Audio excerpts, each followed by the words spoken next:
How do we make a rocket ship go into outer space, even if we don't know if the rocket works? Well, that's a tough question, and it takes lots and lots and lots of people, a lot of scientists and engineers working very hard to try and make sure they know that the rocket will work before they try to send it into outer space.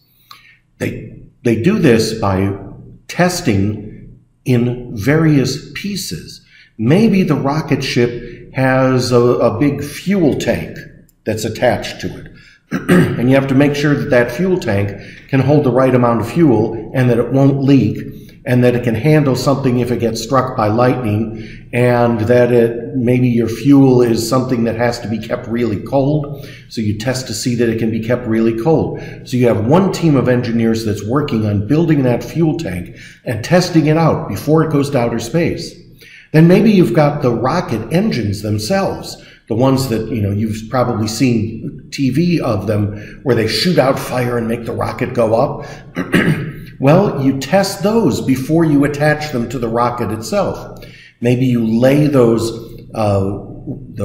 engines on their side and you strap them down really hard so they can't move, and you test fire them to make sure that they're firing the way they're supposed to, that they're firing straight, that they're as strong as they're supposed to, that they don't leak any fuel, and so on. So you test that before you attach them to the rocket, and so on. You test all of the pieces, then you assemble them and put them all together, and you have a test flight.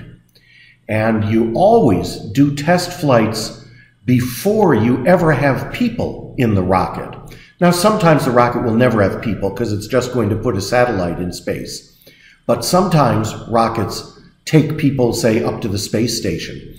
And you have to make sure the rocket is working well before you put the people on it. And if you did all of your testing right, hopefully your rocket will work just fine when you make it go. Unfortunately, it's sad, but sometimes you'll hear some news about a rocket that was being test fired and it exploded while it was being launched. That's not any good, and hopefully nobody gets hurt when that happens.